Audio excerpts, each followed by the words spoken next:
Halo guys, welcome back again to my channel bersama saya Hansen di sini dan seperti biasanya setiap harinya saya akan buatkan video seputar cryptocurrency.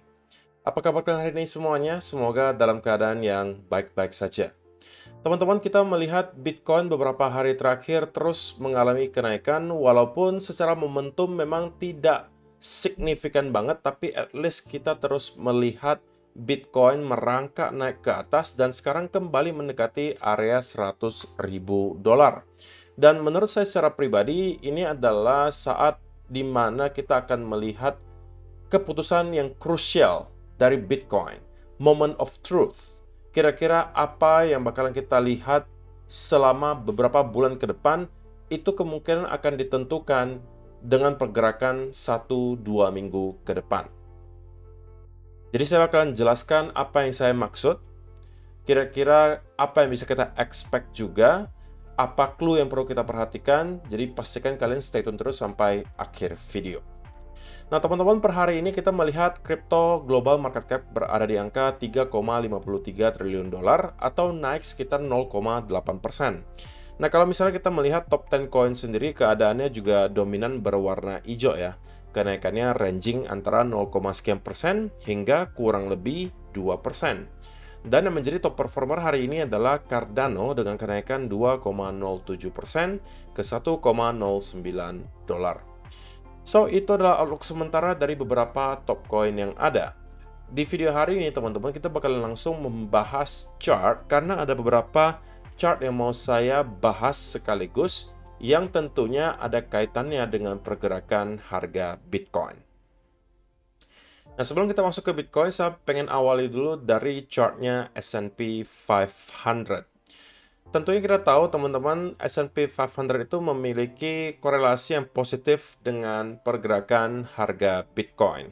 Artinya, in general, biasanya kita bakalan melihat pergerakan yang kurang lebih sama antara S&P 500 dan juga Bitcoin. Ketika S&P berada di trend bullish in general, kita juga bisa expect Bitcoin biasanya melakukan hal yang sama dan juga sebaliknya.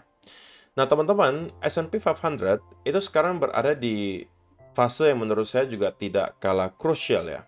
Kenapa? Karena untuk sementara ada satu pattern yang terbentuk yang sampai dengan hari ini belum tervalidasi, tapi kalau tervalidasi ini bisa menjadi berita negatif untuk Bitcoin, yaitu adalah pattern head and shoulder untuk S&P 500. Jadi ini adalah left shoulder-nya, ini adalah head-nya, ini adalah right shoulder-nya. Jadi dengan sangat jelas teman-teman bisa mengetahui ya bahwa neckline-nya itu berada di area yang saya highlight di sini. Nah, selain daripada kalau kita berhasil breakdown di bawah 5.800 itu merupakan validasi daripada head and shoulder ini, kita juga perlu tahu bahwa area 5.800 ini sebelumnya merupakan area major support juga. Di sini dan sini dan juga di sini. Yang sebelumnya merupakan area major resistance. Jadi ketika kita berhasil untuk breakdown di bawah area tersebut, tidak hanya kita akan memvalidasi pattern head and shoulder-nya, tapi juga kita telah berhasil untuk breakdown dari sebuah area support. Nah, jika itu sampai terjadi, teman-teman, maka kita harus bisa expect S&P 500 bakalan mendapatkan koreksi yang lumayan dalam. Setidak-tidaknya kembali ke sekitaran area trendline di sini, yang mungkin bisa membawa S&P terkoreksi kalau dari harga sekarang itu 5-6%.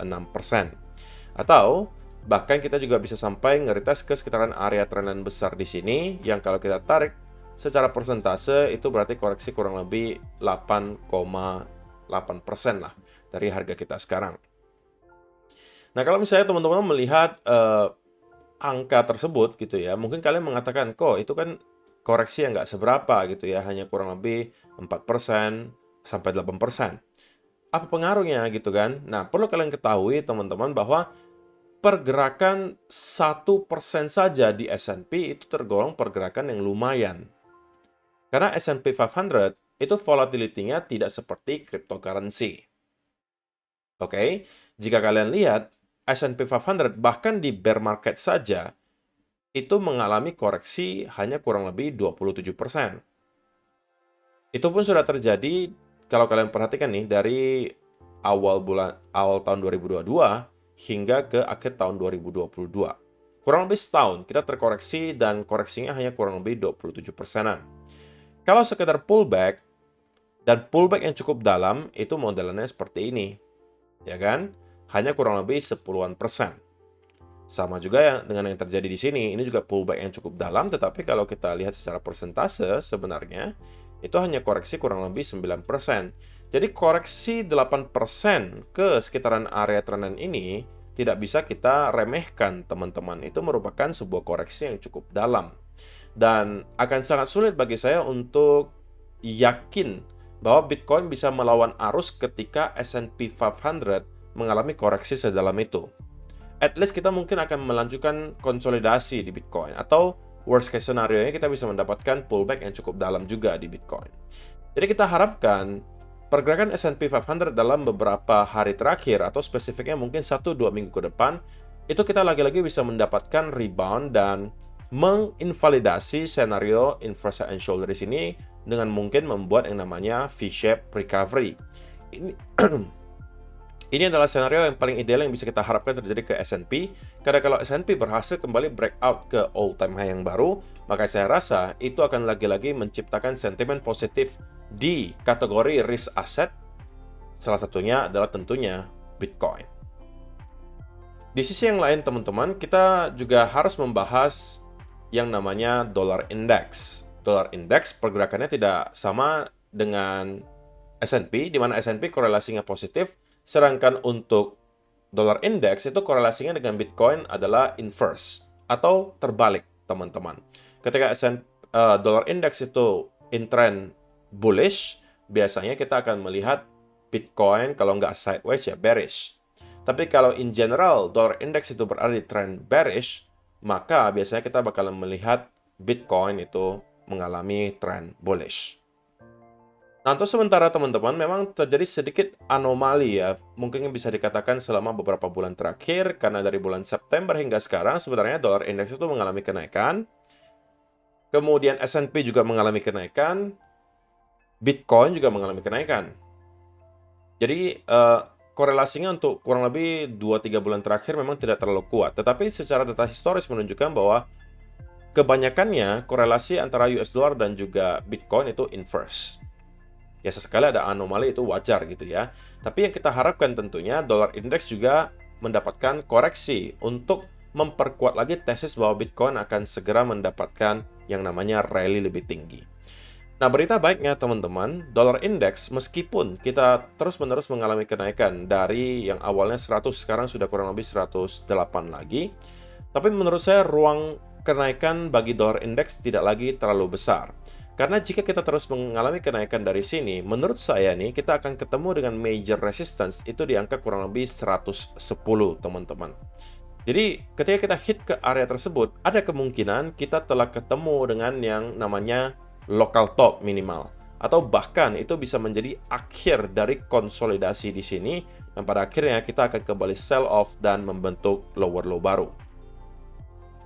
Jadi, teman-teman, untuk sementara, menurut saya pergerakan beberapa, ini yang saya sampaikan tadi di awal video ya, pergerakan selama 1-2 minggu ke depan itu akan sangat-sangat penting untuk kita pantau, terutama di beberapa chart yang kita bahas di sini, dollar index, S&P, untuk kemudian kita bisa menentukan juga kira-kira apa yang bakalan terjadi ke Bitcoin berikutnya. Nah, jadi teman-teman bisa menangkap ya bagaimana opini saya terhadap kedua chart yang barusan sudah saya jelaskan, dan sekarang kita masuk ke Bitcoin. Nah, pergerakan harga Bitcoin selama beberapa hari terakhir sebenarnya sudah sesuai dengan apa yang kita expect sebenarnya. Bahwa saya sampaikan di video pada saat itu, saya kurang lebih tanggal 2 Januari harusnya saya buat ya. Saya sampaikan, teman-teman, kalau misalnya kita bisa melihat Bitcoin untuk breakout di atas area trendline di sini, maka saya melihat Bitcoin untuk setidaknya akan kembali ngeretest ke area 97.500, itu adalah target pertama yang sudah kita hit. Berikutnya itu adalah di area 99.500 sampai 100.000 dolar. Itu adalah dua target yang menurut saya akan bisa di-hit oleh Bitcoin ketika kita breakout di atas area trendline ini. Nah, kemudian kenapa tidak lebih tinggi lagi daripada 100.000 dolar? Karena teman-teman, 100.000 dolar menurut saya akan menjadi area yang sangat krusial. Antara kita akan mendapatkan rejection yang signifikan dari area ini, Karena kita tahu ya bahwa area 100.000 tentunya merupakan area major resistance, teman-teman. Selain itu juga, kita sudah melihat kemarin terdapat banyak sekali titik likuidasi yang berada di kurang lebih area 100.000 dolar yang kemungkinan bakalan dicoba dijemput oleh market maker. Tapi berita negatifnya memang juga terdapat cukup banyak titik likuidasi di bawah area 97.000, teman-teman.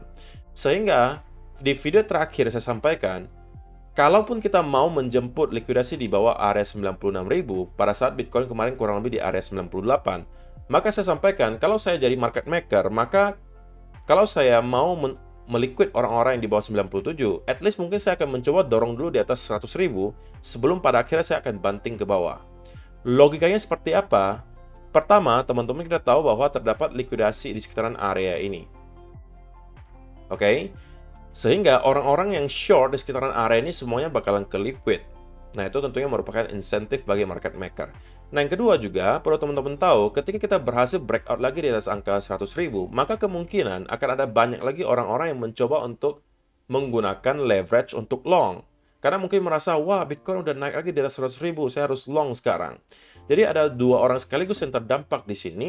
Yang pertama adalah orang-orang yang short itu bakalan ke liquid. Yang kedua, kemungkinan akan ada jebakan bagi para traders untuk kembali masuk ke long, dan itu bisa menjadi liquidity untuk para pemain besar yang mau melakukan short. Oke, jadi cukup make sense menurut saya kalau kita akan sekitar akan hit dulu di atas sedikit di atas 100.000 dolar kalau ternyata memang kita mau dibanting lagi ke kurang lebih 96 atau ke bawah. Nah, tetapi teman-teman, kalau misalnya yang terjadi berikutnya adalah kita mendapatkan breakout di atas angka 100.000 dolar tanpa ada hadangan yang berarti dan terdapat momentum yang cukup kuat mendorong hingga di atas 102.000 dolar minimal atau baiknya lagi sampai ke angka 104.000 dan kemudian kita start mendapatkan semacam konsolidasi, maka menurut saya ini bisa menginvalidasi senario bahwa kita akan meliquid orang-orang yang di bawah 97.000 dolar. Nah, tetapi sebelum hal ini terjadi, teman-teman, menurut saya kita harus sangat skeptis ketika melihat Bitcoin telah hit ke angka 100.000 di sini. Kita perlu konfirmasi lebih lanjut bahwa sekarang kita bersiap untuk break ke area high yang baru dengan cara breakout dengan manner yang confidence di atas area 100.000, baiknya sampai 102 atau 104, dan kemudian start mendapatkan konsolidasi berupa 2 atau 3 wave seperti ini. Kalau itu yang terjadi, maka chance cukup besar kita telah menyelesaikan koreksi kali ini dan bersiap untuk breakout ke area high yang baru. Nah, tetapi teman-teman, jika scenario yang ini yang terjadi, saya mungkin masuk aja ke time frame yang lebih kecil supaya lebih gampang teman-teman pahaminya.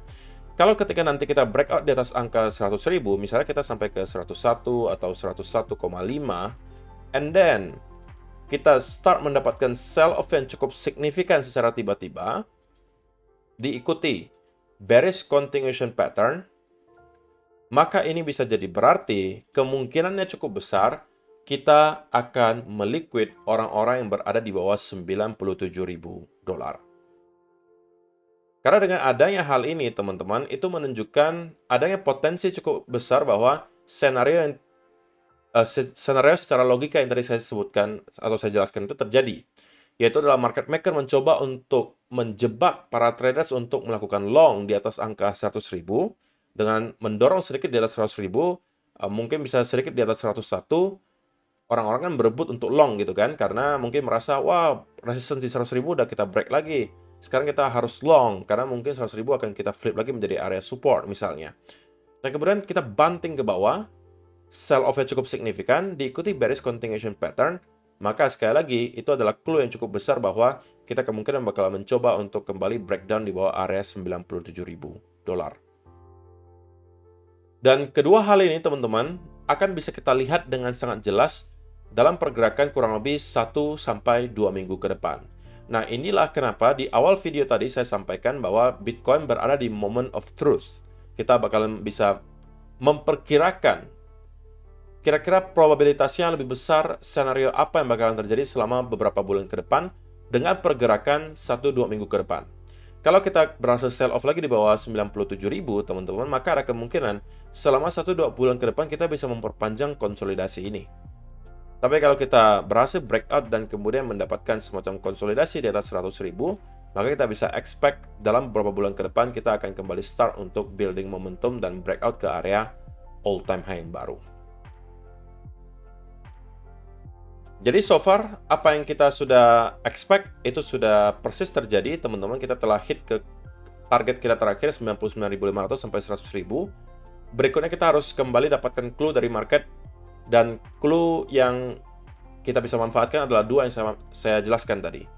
Jadi semoga teman-teman bisa memahami apa yang saya maksud gitu ya, dari tadi saya jelaskan, dan semoga ya kita bisa melihat opening stock market Amerika Serikat hari ini dalam keadaan yang positif. Kita mau melihat ada rally, baiknya lagi kalau kita kembali mendekati area all time high, karena kalau itu yang terjadi, kita bisa expect bahwa Bitcoin juga melakukan hal yang sama. Tapi selain daripada kita bisa breakout dengan momentum di atas angka 102.000, menurut saya kita harus sangat skeptis karena sekarang Bitcoin tengah berada di area major resistance, yang tentunya akan sangat tidak bijak kalau teman-teman tiba-tiba tekan long di sekitaran area ini. Terima kasih untuk kalian yang telah menonton sampai selesai video hari ini. Semoga bisa bermanfaat. See you in the next video. Bye-bye.